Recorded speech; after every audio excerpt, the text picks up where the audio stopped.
Lewis Hamilton and Charles Leclerc sent shockwaves through the paddock at the Japanese Grand Prix, not with daring overtakes or a nail-biting finish, but with something far less expected: their voices. As the race unfolded, with strategy falling apart and the SF25 struggling to match its potential, both Ferrari drivers unleashed a torrent of frustration over the team radio. It wasn't just a momentary outburst. The bluntness in their words cut deep, exposing a raw and undeniable truth: the growing tension between what Ferrari aspires to and what it's actually delivering. This wasn't just about a few bad laps or missed calls. It was a reflection of something far more profound.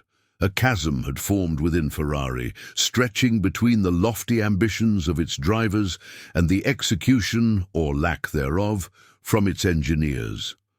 The promise of a new era for the team, one brimming with potential, seems to be slipping through their fingers.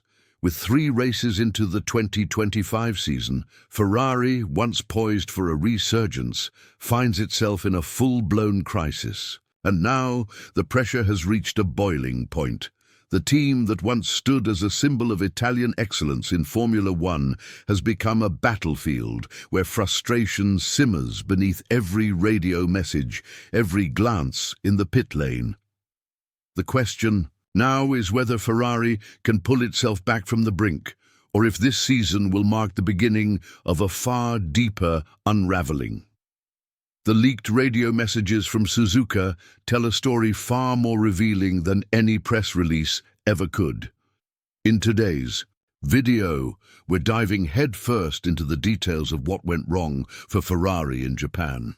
From Hamilton's plea for clarity to Leclerc's sharp rebuke of his engineer's instructions, we'll unpack every word of the now infamous exchanges, the performance deficit that triggered them, and how these incidents are feeding a growing narrative that Ferrari is once again losing its way. And before we go any further, make sure to give this video a thumbs up, subscribe to the channel, and activate all notifications so you don't miss a single twist in this unfolding drama, because what we're about to reveal could mark the beginning of something very serious inside Maranello.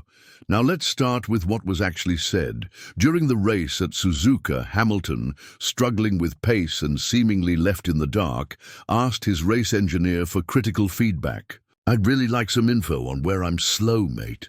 The reply was vague. Turns 8, 9, 13 and 14. But Hamilton wasn't satisfied. He pushed back. "Okay, but how much? Let me know." His tone was composed but clearly frustrated. This wasn't about blaming the team, it was about not having the tools to fight. In parallel, Charles Leclerc was engaged in his own battle, not with a rival car, but with his own garage.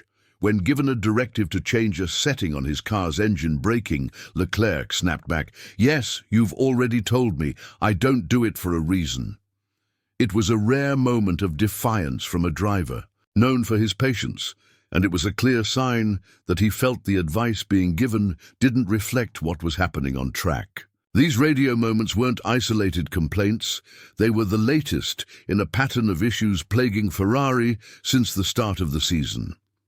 After being disqualified in China due to excessive plank wear and suffering a disastrous showing in Australia, the team hoped to reset in Japan. But instead, Suzuka only highlighted the SF25's limitations.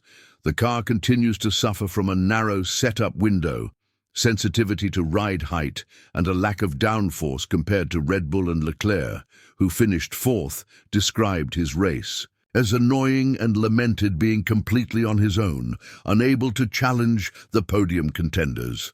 Despite executing a clean race with no major mistakes, he ended the Grand Prix 16 seconds off the lead. That kind of gap, at a circuit where Ferrari once excelled, is telling. Leclerc said the team got the balance right, but performance was simply not there. Hamilton, meanwhile, struggled to break into the top 6 and ultimately settled for 7th place.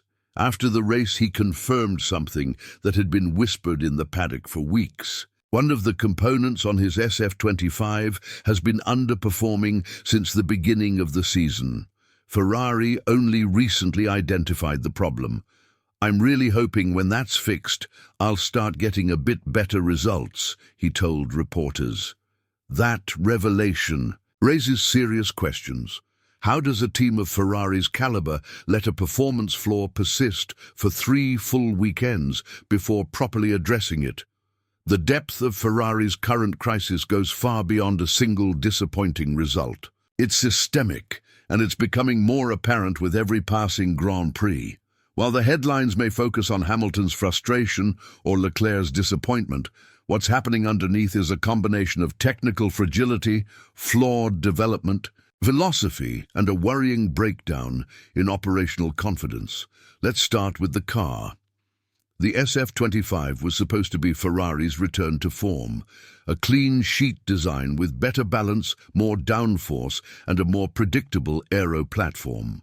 And yet, just 3 races into the season, we're already seeing serious concerns about ride height sensitivity, plank wear, and now an underperforming component on Hamilton's car that apparently went unnoticed through testing and the opening rounds. That's not just a setup issue, that's a failure in quality control and internal communication. If a part was consistently delivering subpar performance across 3 weekends, it raises the question, how thorough are Ferrari's internal checks? How closely are they comparing driver data? It doesn't end there. There's also the issue of rear-end stability. Both drivers at different times have commented on unpredictable traction under acceleration, something that stems from a mismatch between mechanical grip and aerodynamic load. That instability doesn't just make the car harder to drive, it reduces confidence, and when drivers can't trust the rear end of the car, they can't extract performance in qualifying or manage tyres effectively in a race. Then there's strategy. Ferrari have once again shown signs of indecision and reactive thinking. In Suzuka, their tyre choice for Leclerc was logical, starting on mediums, then switching to hards. But there was no tactical aggression, no clever undercut, no attempt to split strategies to apply pressure to McLaren or Red Bull.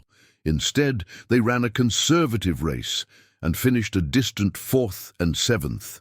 For a team chasing podiums and victories, simply maximizing points feels more like damage, limitation than ambition. And perhaps most concerning of all, the communication breakdown between Ferrari's pit wall and its drivers was painfully evident during the Japanese Grand Prix, and it wasn't just awkward, it was telling. Leaked radio messages between Lewis, Hamilton, Charles Leclerc, and their engineers exposed something much deeper than simple race day frustration. Take Hamilton's exchange, "Where am I, slow mate?" followed by vague sector times and a frustrated, "Okay, but how much?" It's clear that something fundamental is missing here: clarity. Drivers like Hamilton need precise, actionable feedback in real time. The fact that he had to press for answers mid-race shows a significant breakdown in how information is being communicated, or worse, prioritized. Then there was Leclerc. When asked to adjust his engine braking, he snapped back, "You've already told me I don't do it for a reason." That wasn't just heat-of-the-moment frustration, it was the sound of a driver feeling completely ignored or misunderstood. And when you see both Hamilton, a 7-time world champion, and Leclerc, Ferrari's long-time golden boy, visibly disconnected from their engineers on the same weekend, the question becomes unavoidable. Where is the leadership? Jacques Villeneuve's words cut straight to the heart of the issue. Hamilton hasn't just joined Ferrari, he's shifted the entire team dynamic. It might sound harsh, but there's a truth to it. Hamilton commands respect. He brings decades of experience, a different approach to racing, and a powerful presence that inevitably reshapes the team's internal structure. If Leclerc feels that shift, as Naomi Schiff suggests, then this is more than just a technical or tactical problem. It's a crisis of identity within the Scuderia itself. Ferrari finds itself at a crossroads. The SF25 just doesn't have the pace to match Red Bull or McLaren, and their race operations are still too reactive, too disjointed. Communication in high-pressure moments is faltering. And now, both of their top drivers who should be leading the charge, are showing visible signs of frustration. Not with each other, but with the tools they've been given to do the job. If Ferrari doesn't act quickly, with clear upgrades to the car, tighter coordination, and a restoration of trust within the garage, this won't be a title campaign. It will be another season of what could have been. So what's the solution? Where should Ferrari focus first? The car, the strategy, the communication, or is it all of the above? Let us know your thoughts in the comments. This is a team that needs to fix more than just the lap times. This is the ending of today. If you like it, then don't forget to subscribe Sky World for more action. Bye.